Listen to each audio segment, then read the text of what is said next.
நான் வந்து ஒரு 18 இயர்ஸாவே சஃபர் பண்றேன். செகண்ட் பேபி பிறந்த அப்புறம் ஒரு 40 டேஸ் வந்து நார்மலா ப்ளீட் இருந்துச்சு. அதுக்கப்புறத்துல இருந்து எனக்கு வாக் பண்ணா ப்ளீட் ஆகும். எங்கேயாவது போனா ஒரு மேரேஜ் ஃபங்க்ஷன் போறோம், ஸ்டெப்ஸ் ஏறினா கீழே இறங்கினா ரொம்ப ப்ளீடிங். அந்த ப்ளீடிங் ப்ராப்ளம் எனக்கு 18 இயர்ஸாவே இருந்துச்சு. ஸ்கேன் எடுத்தப்போ உனக்கு பல்கி யூட்ரஸ் அது மட்டும்தான்னு சொன்னாங்க. ஸோ அதனால அது ஒன்றும் பெரிய மேட்டர்ல நான் விட்டுட்டேன். இப்போ 6 இயர்ஸ் முன்னாடி வந்து ரொம்ப சீரியஸா ப்ராப்ளம் ஆச்சு. அது எப்படின்னா உங்களுக்கு நைட் ஆனா பால்பிட்டேஷன் வரும். ஒரு மாதிரி திடீர்னு தூங்கிட்டே இருப்பேன். 12 o'clock 1 o'clock ஆச்சுன்னா உடம்பு ஃபுல்லா வேர்க்கும், பால்பிட்டேஷன் வரும். நான் நினைச்சேன் இது வந்து ஹார்ட் ப்ராப்ளம் அப்படின்ட்டு உடனே பக்கத்துல நியர்பை ஹாஸ்பிட்டல் ரஷ் ஓடிடுவோம். இது அவங்க போனா அவங்க வந்து பிபி எடுத்து ஏசிஜி எடுப்பாங்க, ஒண்ணுமே இருக்காது, நார்மல். இது 6 இயர்ஸா போய்கிட்டு இருந்தது. அதுக்கப்புறம் சரி இது வந்து பால்பிட்டேஷன் வந்து நியூரோ ப்ராப்ளம் சொல்லி அங்க போனோம். அந்த டேப்லெட் சாப்பிட்டேன், அப்பவும் அது சரியாகல. அதுக்கப்புறம் எண்டோஸ்கோபி பண்ணி பார்த்தாங்க, அதுலயும் ஒண்ணுமே இல்லை. கடைசியா என்ன பண்ணாங்க, ஸ்கேன் எடுத்துட்டு ஃபேட்டி லிவரு. ஆனா ஃபேட்டி லிவருக்கான சிம்டம்ஸ் எனக்கு ஒன்றும் தெரியல. ஆனா இந்த ப்ளீடால இந்த பால்பிட்டேஷன் ஏன் வந்ததுங்கிறதுனா ஃபைப்ராய்டு இருந்திருக்கு. உங்களுக்கு ஒரு சின்ன ஆம்லா நெல்லிக்காய் சைஸ்ல கட்டி இருக்கு அப்படின்னாங்க. ஆனா யூட்ரஸ் மேலன்னு சொன்னதுனால நான் அது பெருசா எடுத்துக்கல. சரி சரியாயிடும், ஏன்னா அந்த டாக்டர் அப்படிதான் சொன்னாங்க. நிறைய டாக்டர் 18 இயர்ஸா நான் நிறைய டிஜிஓ, நிறைய டாக்டர்ஸ், எல்லா ட்ரீட்மெண்ட்டும் போயிருக்கேன். நிறைய டேப்லெட்ஸ். அவங்க எல்லாம் சொன்னது ஒண்ணுதான் என்னன்னா, இது மேலதான் இருக்கு, ஆட்டோமேட்டிக்கா மெனோபாஸ்ல சரியாயிடும் அப்படின்னாங்க. அது நான் அப்படியே சரின்ட்டு விட்டுட்டேன். ஆனா எனக்கு இந்த ப்ளீடு ப்ராப்ளம் மட்டும் இருக்கும். இது கடைசியா எப்போ எனக்கு ரொம்ப ப்ராப்ளம் ஆச்சுன்னா, சாப்பிட்டா கொஞ்சம் தான் சாப்பிடுவேன், இந்த இடத்துல இடிக்கிற மாதிரி இருக்கும், வாமிட் வர்ற மாதிரி இருக்கும். கடைசியில சித்தா போனேன், ஹோமியோபதி போனேன், எல்லாம் போனேன். சீரியஸா சிவியரா மே மந்த் தான் எனக்கே தெரியாம என் வயிறு பெருசா இருக்குது. அது இவங்க எல்லாம் கண்டுபிடிச்சு சொன்னாங்க, வயிறு பெருசாகுது, உடம்பு வந்து 105 போயிட்டேன்.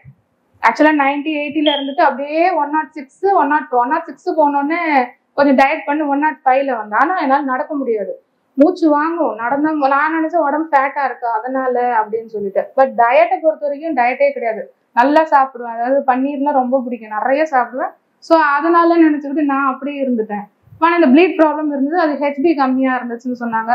இது ஒன்னோட ஒன்னா ரிலேட்டடா என்னன்னு சரியா கண்டுபிடிக்க முடியல. அப்போ இது இப்படியே போக போக எல்லா டிஜியும் ஒன்னேதான் சொன்னாங்க, வெளியில வந்து உங்களுக்கு யூட்ரஸ் மேல ஃபைப்ராய்டு இருக்கனால பயப்படாதீங்க, மெனோபாஸ்ல பாத்துக்கலாம்னு சொன்னதால நாங்க கேர் பண்ணல, விட்டுட்டேன். இது என்ன ஆச்சு, மே மந்த் திடீர்னு ஒரு சிவியர் பெயின் எனக்கு. அதுக்கேற்ற மாதிரி வயிறு நல்லா இவ்வளவு பெருசுக்கு இருந்துச்சு. வலி வந்தோடனே டிஜிஓ ஒருத்தர் போனோம், சரி தெரிஞ்சவங்க. அவங்க போன உடனே பார்த்த உடனே என்ன பண்ணாங்க, படுத்து வச்சு ஏதோ செக் பண்ணிட்டு சொன்னாங்க, உனக்கு சிவியரா கண்டிப்பா ஃபைப்ராய்டு இருக்கும், உனக்கு பெரிய கட்டி இருக்கு அப்படின்னாங்க. அவங்க சும்மா தமாஷ், ஏன்னா எனக்கு கட்டி இருந்த அந்த சிம்டம்ஸே தெரியல, கட்டி இருக்குன்றாங்க. அது சரி பார்க்கல, ஸ்கேன் எழுதி கொடுத்தாங்க. ஸ்கேன் எடுத்தா அங்க ஸ்கேன் சென்டர்ல நீங்க உடனே போங்க, உங்களுக்கு ஒண்ணு வந்து டீகம்போஸ் ஆக ஆரம்பிச்சிருச்சு. 2 ஃபைப்ராய்டு இது வரைக்கும் இருந்திருக்கு, ஒண்ணு டீகம்போஸ், ஒண்ணு வந்து full and full one ovary வந்து ரைட் ஓவரி டீகம்போஸ் ஆயிடுச்சு, ஃபுல்லா டீகம்போஸ். எனக்கு அது தெரியல, ஒண்ணுமே தெரியல. ஆனா இதுல பியூட்டி என்னன்னா, அது வரைக்கும் ப்ளீட் ஆயிட்டு இருந்தது. இந்த ஸ்கேன் எடுத்து இந்த வலி வந்த அப்புறம் ப்ளீடே கிடையாது, சுத்தமா ப்ளீடே கிடையாது.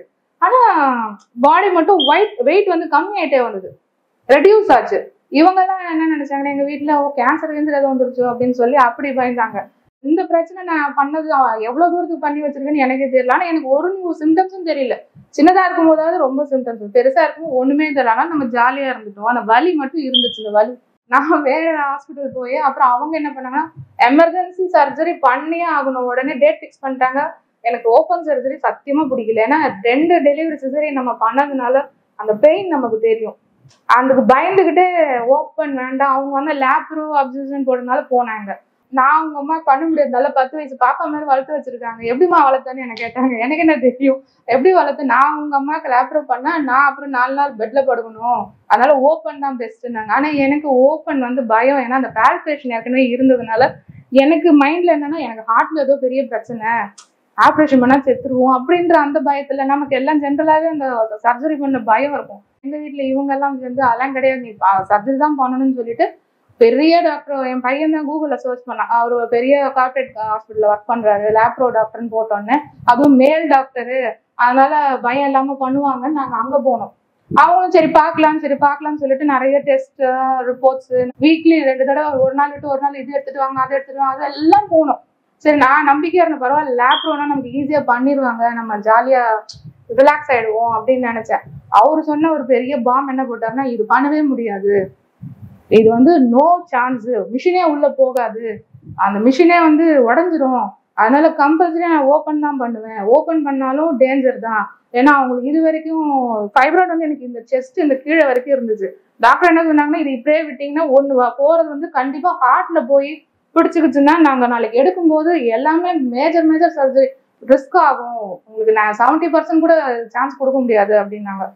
ஸோ அதனால அவர் என்ன சொன்னது, நான் வந்து ஓப்பன் தான் பண்ணுவேன், ஓப்பன் பண்ணி ஃபுல்லா எடுப்பேன், அப்ப கூட வந்து உனக்கு 80 to 90% தான் கேரண்டி கொடுப்பேன், அதுக்கு மேல கொடுக்க முடியாது.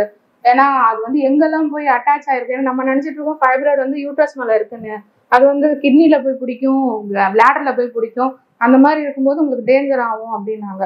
அப்புறம் என் பையன் கடைசி வரைக்கும் கேட்டோம் நாங்க, லேப்ரோ பண்ணுங்க, லேப்ரோ பண்ண முடியாதுன்னு சொல்லிட்டாங்க. அது வந்து காட் தான் உண்மையாவே எனக்கு தடுத்துருக்காரு. ஏன்னா கண்டிப்பா எனக்கு நம்பிக்கை என் மனசுல பட்டுது, நான் ஏதோ ஒன்று ஆகும் அது போனா, ஏன்னா எனக்கு அந்த தைரியம் இல்லை. எனக்கு மேம் பத்தி அப்போதான் எனக்கு காட் கிரேஸ், உண்மையாவே சொல்றேன், கடவுள் தான் எனக்கு காட்டினா. நெக்ஸ்ட் சாட்டர்டே, இந்த சாட்டர்டே எனக்கு சர்ஜரி ஃபிக்ஸ் பண்ணிட்டாங்க. தேர்ஸ்டே நைட்டு தூங்கும்போது சும்மா அந்த யூடியூப் பார்க்கும்போது சட்டுன்னு மேமோட ஒரு வீடியோ தான் பார்த்தேன். இப்படி ஒரு அவங்க தான் அது ஏதோ ஃபைப்ராய்டை பத்தி பேசிட்டு இருந்தாங்க, இந்த மாதிரி எந்த லார்ஜ் ஃபைப்ராய்டே லேப்ரோல எடுக்கலான்னு. அதுக்கு முன்னாடி எனக்கு உண்மையாவே இந்த ஐடியாவே இல்லை. ஏன்னா எனக்கு மெடிக்கல் லைன்ல நமக்கு அந்த அளவுக்கு இன்ட்ரெஸ்ட்னா அந்த ஐடியா இல்லை. சரி நம்ம ட்ரை பண்ணி பார்க்கலான்னு உடனே நைட்டோட நைட்டா நம்பர் வாங்கி நானும் என் சன்னும் நெக்ஸ்ட் ஃப்ரைடே மார்னிங் வந்து மேமை பார்த்தோம். மேமை பார்த்துன்னு அவங்க சொன்னாங்க, ஃபைல் பார்த்துட்டு என்ன சொல்லுவாங்களோ தெரியல, ஏன்னா ஒரு மேல் டாக்டர், ஏன்னா நம்ம மென்டாலிட்டி அப்படி தானே இருப்போம், அவரே முடியாதுன்னு சொல்லிட்டாரு, இவங்க என்ன சொல்லுவாங்களோ தெரியலையே அப்படின்னு சொன்னது. ஓகே போங்க அட்மிட் ஆயிடுங்க நான் பண்ணிடுறேன். நாங்க எனக்கு உண்மையாவே ஷாக்காகவும் இருந்தது, ஒரு பக்கம் என்ன சொல்றாங்க இவங்க அப்படிங்கிற அந்த ஒரு பிளர் ஃபீல்டுன்னு அது மாதிரி, என்ன நிஜமாவே மேம் அப்படின்னு, ஒன்றும் இல்லைம்மா இவ்வளோ நான் பார்த்துக்கிறேன் நான் இருக்கேன் அப்படின்னாங்க. சரி அவங்க சொல்லிட்டாங்களே, சரி ஓகே அப்படின்னு என் பையன் கூட வந்ததுனால என்னால வந்து இதை அவாய்ட் பண்ண. நான் என்ன நினைச்சேன்னா, ஆப்ரேஷனே வேண்டாம், இப்படியே நம்ம தள்ளிட்டு போயிடலாம், இப்படியே போயிட்டா சரி இன்னொரு 2-3 இயர்ஸ்ல நமக்கு வயசாயிடும் ஆட்டோமேட்டிக்கா அது. ஏன்னா நிறைய யூடியூப்ல அதான் டீகம்போஸ் ஆனா அது ஒண்ணும் இல்லை, மெனோபாஸ் வந்தா ஒண்ணும் இல்லைங்கிறாங்கல்ல, சரியாயிடும் போல இருக்கு, இப்படியெல்லாம் நம்மளாவே செல்ஃப் ரெமிடின்வாங்கல்ல, அதெல்லாம் பண்ணிக்கிட்டு இருந்தேன். வந்து போன அந்த ஸ்ட்ரென்ஸ் அவங்க சொன்னது அதை நாளாக்கி ஆப்ரேஷனுங்கிற அந்த பயம் எல்லாம் சேர்ந்து ப்ளீட் ஆக ஆரம்பிச்சிச்சு.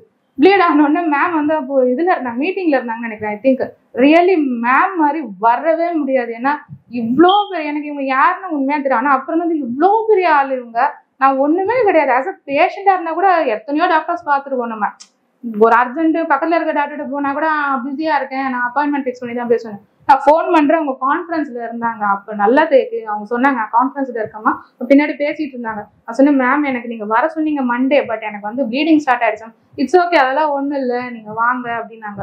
ஃபைப்ராய்ட் பார்த்தோன்னே அவங்களுக்கே கொஞ்சம் இதுவா இருக்கும். ஆமா, ஆனா எனக்கு தெரிஞ்சு டு பி ஹானஸ்டா மேம் இடத்துல வேற யாராவது இருந்தாங்கன்னா என்னோட கேஸே ரிஸ்கான கேஸ் தான், இது வந்து ஒரு சேலஞ்சிங் கேஸ்னு கூட சொல்லலாம். ஏன்னா என்னுடைய கேஸ் உண்மையாவே ரொம்ப ரொம்ப ரிஸ்க் தான், எனக்கே நல்லா தெரியும். அது எனக்கு இருந்தது வந்து ஒரு பக்கம் ஃபைப்ராய்டு, ஒரு பக்கம் வந்து அடினோமயோசிஸ், இந்த ஸ்டிச்சஸ், இந்த யூட்ரஸ், என்னுடைய குடல் எல்லாமே சேர்ந்து இருந்துச்சு. கிட்டத்தட்ட எனக்கு தெரிஞ்சு எனக்கு முன்னாடி சர்ஜரி பண்ண எல்லாருமே 1.5 3 hours மேல யாருக்கும் பண்ணல. ஆனா எனக்கு சர்ஜரி ஸ்டார்ட் ஆனது 6 o'clock, முடிஞ்சது வந்து நைட் 12:30 வரைக்கும் அவ்வளோ நேரம் நின்று சர்ஜரி பண்ணாங்க. எல்லா டாக்டர்ஸ்ல இருந்து, ஆயாமாஸ்ல இருந்து, ஸ்டாஃப்ஸ்ல இருந்து எல்லாருமே அவ்வளோ சப்போர்ட்டிவ்.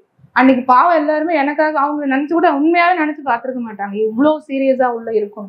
அதான் அவங்க சிரிப்பாங்க, மேம் எவ்வளவு வச்சிருக்க நீ சேர்த்து வச்சிருக்க இவ்வளவும் பாரு அப்படின்னு. அது அந்த சீரியஸ்னஸ் எனக்கு அப்ப தெரியல. அவங்க அந்த பிக்சரும் அந்த பயாப்சி ரிப்போர்ட் பார்க்கும்போது நானே பயந்தேன் உண்மையாவே. அதுல அப்படி எழுதியிருந்தாங்க, இவ்வளோ கேஜிஸ், இவ்வளோ வெயிட், இத்தனை டீகம்போஸ்டு, அத ஸ்மெல்லு, அதை பார்க்கும்போது உண்மையாவே காட் உண்மை. ஏன்னா அவங்க எப்படிதான் அந்த ஸ்மெல்ல தாங்குனாங்களோ, இல்ல என்னை வந்து எப்படி காப்பாத்தி கையில கொடுக்கணுங்கிற அந்த ஒரு இது எந்த டாக்டருக்கும் வராது. அது அளவுக்கு போராடி காப்பாத்தி கண்டிப்பா நான் நினைச்சேன். நானே கடைசியா மேம் கிட்ட சொன்னது ஒன்னே ஒண்ணுதான், மேம் என்னை எப்படியா காப்பாத்துறீங்கன்னு இப்படிதான் கை நீட்டினா அவங்க இப்படி டோன்ட் வரி படு நாங்க, அவ்வளவுதான் எனக்கு முடிஞ்சு போச்சு. அது காலைல எழுந்து பாக்குறேன் சால் என்ன சொல்லுவாங்க, எல்லாமே ஒரு ஹாரர் ட்ரீம் பார்த்துட்டு எழுந்த மாதிரி இருந்தது. ரியலி அது ஒரு டெரிபிள் எக்ஸ்பீரியன்ஸ். எனக்கு தெரியவே தெரியும் மேம் பத்தி, எனக்குலாம் முன்னாடியே தெரிஞ்ச 18 years நான் சஃபர் பண்ணிக்கவும் மாட்டேன், இந்த அளவுக்கு நஷ்டம் இருக்க எவ்வளவு அமௌண்ட் ஆஃப் மணி, வேலைக்கு போக முடியாது, எதுவுமே பண்ண முடியாது, ஒரு நல்லது கெட்டது எதுக்கும் போக முடியாது, எல்லாத்தையும் அவாய்ட் பண்ணிடுவேன். நான் வரமாட்டேன். அப்ப எல்லாரும் என்னை வந்து தப்பா தான் நினைச்சாங்க. ஸோ இன்னைக்கு நான் இந்த இது இப்போதான் ஃபீல் பண்றேன். அவங்க டைம் என்ன சொல்லுவாங்க, அந்த உடம்பு அவங்க தொட்டதுல இருந்து எனக்கு இப்போ எல்லாமே ரிலாக்ஸ் ஆன மாதிரி இருக்கும். நீ யார் என்னன்னு சொல்லுங்க, டு பி ஹானஸ்டா சொன்னா அவ்வளோ பெரிய ஃபைப்ராய்டை யாருமே முடியாதுன்னு தான் சொன்னாங்க, including what ever it is.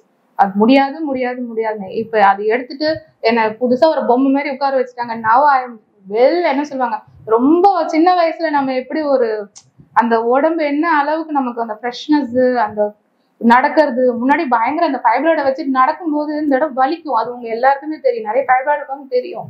அது வந்து நம்ம ஸ்கிப் பண்றதுனால இருக்கிற டேஞ்சரஸ் என்னன்னு இப்போதான் தெரியுது. காட்ஸ் கிரேஸ் உண்மையாவே நான் எனக்கு வீரோட உட்காந்துருக்குன்னா அது மாலா மேம் தான், வேற யாருமே கிடையாது. எனக்கு அவங்க தான் இப்போ எனக்கு ஏஞ்சல். அவங்க அது உண்மையாவே சொல்லுவேன். என் பையன் சொல்லுவான், அவங்க வந்து சூப்பர் லேடி சூப்பர் ஸ்டார்மா அப்படின்வா. ஏன்னா அவன் தான் என் கூட எல்லா டாக்டர்கிட்டையும் வந்தது. அந்த டாக்டர்கிட்ட கடைசியா கெஞ்சினா அவன், டாக்டர் ப்ளீஸ், ஏன்னா அவர் மேல் டாக்டர்னும் போது நம்ம அவரை நம்புவோம்ல, செய்வாரு, அவருக்கு அந்த ஸ்டாமினா இருக்கும், செய்வாரு. அவங்க கிட்ட கெஞ்சினான் அவன், டாக்டர் நீங்க என்ன வேணாலும் பண்ணுங்க ப்ளீஸ், எப்படியா லேப்டாப் பண்ணிடுங்க, அவங்க ஓப்பன் ஒத்துக்க மாட்டேங்கிறாங்க, எங்களுக்கும் பயமா இருக்குன்னா. அதெல்லாம் நோ சான்ஸ், உங்க அம்மா சின்னதா இருக்கும்போது வந்திருக்கணும், இவ்வளவு பெருசா இருக்கு வந்திருக்காங்க, நான் என்ன பண்ணுவேன் அப்படின்னு அவர் அந்த மாதிரி ஒரு ஸ்கிப்பிங் தான் பண்ணாங்களே தவிர சான்ஸ். அதான் என் பையன் சொல்லுவான், அம்மா மேம் தான் சூப்பர் ஸ்டார் அப்படின்வா. எப்படி ரிஸ்க் எடுத்து இவ்வளவு தூரத்துக்கு எல்லாருமே என்ன அவ்வளவு அக்கறையா, காட்ஸ் தான் கிஃப்ட் அவ்வளவுதான் சொல்லணும். அவங்க மட்டும் இல்ல, ஸ்டாஃப்ஸும் சரி. நான் இங்க இருந்த அந்த 5 டேஸும் நானும் இவ்வளவு தான் இருப்போம். அவங்க என் பையனும் சரி, அவரு நைட்டு தான் வருவாரு. ஒரு சின்ன குழந்தை தானே இருக்கான்னு எனக்கு ஒரு துளி பயம் கூட இல்லை. அவ்வளவு நல்லா, அவ்வளவு சேஃப்டியா செக்யூரிட்டியா நான் 5 நாள் இவதான் என்ன பார்த்துக்கிட்டேன். அதே மாதிரி இவங்களும் வந்து வந்து வந்து யாராவது ஒருத்தர் வந்து பார்த்துட்டே உடனே வந்துருவாங்க. அதுதான் நமக்கு நைட் 12 o'clock வந்திருக்காங்க, 1:30க்கு வந்திருக்காங்க. மேம்க்கு வந்து அந்த ஒரு இது வரணுமே. நிறைய டாக்டர்ஸ் வந்து ஆப்ரேஷன் பண்ணியாச்சு, நீங்க பாத்துக்கோங்கம்மா அப்படின்னு போயிடுவாங்க. ஸ்டாஃப்ஸும் சரி, என்னம்மா சும்மா இப்ப சும்மா ஸ்னீஸ் பண்ணோடனே கூப்பிடுவா, போய் கொஞ்சம் காஃப் பண்ணோடனே போய் கூப்பிடுவா, கொஞ்சம் தண்ணி கேட்டாலும் கூப்பிடுவா, போய் அவங்க தண்ணி கேட்கறாங்க கொடுக்கட்டா அப்படின்னு. ஒருத்தர் கூட ஏமா இப்படி பண்றேன்னு பேஸ் காட்டணும் இல்லை. அதே மாதிரி ஆயா மாசம் சும்மா சொல்லக்கூடாது, எல்லாத்துக்குமே சாப்பாடு சாப்பிடுங்க, அவங்கல இருந்து எல்லா ஸ்டாஃப்ஸ் வரைக்கும் சாப்பிடுங்க, சாப்பிட்டீங்களா, நல்லா தூங்குங்க, நான் முடிச்சிட்டு இருந்தா கூட அவங்க தூங்குங்க. வேற யாராவது உண்மையா சொல்றேன், எந்த ஹாஸ்பிட்டலும் வந்து இந்த மாதிரி எல்லாம் அலோவ் பண்ண மாட்டாங்க. என்ன ரொம்ப குழந்தை மாதிரி பார்த்துட்டாங்க. நான் கேட்கறதுக்கு எல்லாம் ஓகேன்னு என்ன அப்படி பார்த்து தங்கமா பார்த்து அனுப்பிச்சு விட்டாங்கன்னா பாருங்க. ஆக்சுவலா பேஷண்டோட அட்டெண்டர் தான் எல்லாம் பார்த்துப்பாங்க. எனக்கு இவங்க தான் வந்து அவங்க கையாலே மெடிசன்ஸ், அவங்களே வந்து எனக்கு ஃபுட்டு, அவங்க தான் அப்படி பார்த்துப்பாங்க என்ன. உண்மையாவே அது வந்து எப்படி சொல்றாங்க, ஒரு நல்ல குட் கேப்டன்ஷிப்னு சொல்றதா இல்ல கடவுளோட ஸ்பிரிச்சுவல் பவர், உண்மையா நல்ல ஒரு பிளெஸிங் தான் இது. Super wonderful firm hospital. கிட்டத்தட்ட என்னை பொறுத்த வரைக்கும் இது வந்து ஒரு கோயில் தான். ஏன்னா இங்க மட்டும்தான் நல்லவங்க இருப்பாங்கன்னு சொல்லுவாங்க, அந்த மாதிரி உண்மையா நான் பார்த்தது அங்கதான். அதே மாதிரி சிஸ்டர்ஸும் அப்படிதான், நைட் அண்ட் டே வருவாங்க. அவங்க இவ தூங்கிடுவா, சம்டைம்ஸ் இவ தூங்கிருப்பா, கண்ணு முழிச்சு இப்படியே பார்த்தா அவங்க வந்து எனக்கு ட்ரிப்ஸ் பண்ணிட்டு சாப்பிட்றதுக்கு கொடுத்துட்டு எழுந்து ரெஸ்ட் ரூம் போங்க அப்படின்ட்டு அந்த பாட்டில் அவங்க தூக்கிட்டு வருவாங்க. ஒண்டர்ஃபுல். நான் என்ன சொல்றேன்னு தெரியல, காட்ஸ் கிஃப்ட் அவ்வளவுதான் சொல்லுவேன். ஆனா தயவுசெய்து ஸ்கிப் பண்ணாதீங்க. இப்போ இது என்னோட எக்ஸ்பீரியன்ஸ், ஒரு பெரிய எக்ஸ்பீரியன்ஸ். இதே மாதிரிலாம் நிறைய பேர் ஸ்கிப் பண்றீங்க. நிறைய பேர் நம்ம பண்ற என்னன்னா சர்ஜரிக்கு பயந்துட்டு பண்றோம். ஆனா மேம் கிட்ட வாங்க, உண்மையாவே சொல்றேன், நமக்கு அதுக்கப்புறம் தான் லைஃபே இருக்கு. நான் அதை யோசிப்பேன். இனிமே இப்ப எனக்கு 42, நான் முன்னாடி நினைச்சிட்டு இருந்தேன் நம்ம போயிடுவோம், இப்படியே தள்ளிட்டு ஒரு 45 வரைக்கும் இருந்தா போதும் அப்படின்னு சொல்லிட்டு இருந்தேன். இப்போ உண்மையாவே சொன்னா நான் நியூ பார்ன் பேபி மாதிரி ஃபீல் பண்றேன். உண்மையாவே அந்த ப்ராப்ளம் இல்லாம என் பாடி நல்லா இருக்கு. இப்ப நான் சொல்றேன், இப்ப நான் வந்து பாரு என்னென்ன பண்ண போறேன் பாரு அப்படின்னு நான் ஐடியாஸ் பண்ணிட்டு இருக்கேன். அடுத்த ஒரு 40 years தான் என்னோட லைஃபே. இது வரைக்கும் நான் சஃபர் பண்ணேன். ஏன்னா இது 13 yearsல ஸ்டார்ட் ஆயிருக்குன்னு ஒரு டாக்டர் சொன்னாங்க எனக்கு. பியூபர்ட்டியில ஸ்டார்ட் ஆன ப்ராப்ளம்னு சொன்னாங்க. ஏன்னா அந்த ஸ்டமக் பெயின்ங்கிறது சும்மா இல்லம்மா, அப்பவே உனக்கு இருந்திருக்கு, அது வெளியே உனக்கு ஃபைப்ராய்டு இருந்ததுனாலதான் குழந்தைங்க பிறந்திருக்கு, இல்லைன்னா உனக்கு பிறக்காதுன்னு சொன்னாங்க. ஸோ இது எல்லாமே நீங்க வந்து தயவுசெய்து ஸ்கிப் பண்ணாதீங்க. உங்க குழந்தைங்க பியூபர்ட்டியில ஏதோ மென்ஸ்ட்ரல்ல வந்து உங்களுக்கு வயிறு வலிக்குதுன்னு சொன்னா அது சும்மா இல்லை. தயவுசெய்து கொஞ்சம் டாக்டர்கிட்ட வந்து கன்சல்ட் பண்ணுங்க. அதுவும் மாலா மேம விட்டுறாதீங்க, அவ்வளவுதான் சொல்வேன். நமக்கு கிடைச்ச கிஃப்ட் சென்னையில. உங்க குழந்தைங்களுக்கு பியூபர்ட்டிலே கொஞ்சம் தயவுசெய்து பாருங்க. பியூபர்ட்டில பார்க்காம விட்டதுனாலதான் இந்த ஏஜ் வரைக்கும் நான் சஃபர் பண்ணி இப்பதான் வந்து உட்கார்ந்துருக்கேன். ஏதோ எங்க என்ன சொல்லுவாங்க, செஞ்ச புண்ணியன்னு சொல்லுவாங்க மேம பார்த்தது. டு பி ஹானஸ்டா சொன்னா அதுதான். நாங்க அத்தனை டாக்டரை பார்த்தா எங்களுக்கு அது சரியாகல. அவங்கள பார்த்தது எனக்கு ஏதோ காட்ஸ் கிஃப்ட் மாதிரி தான், அது நிஜம்.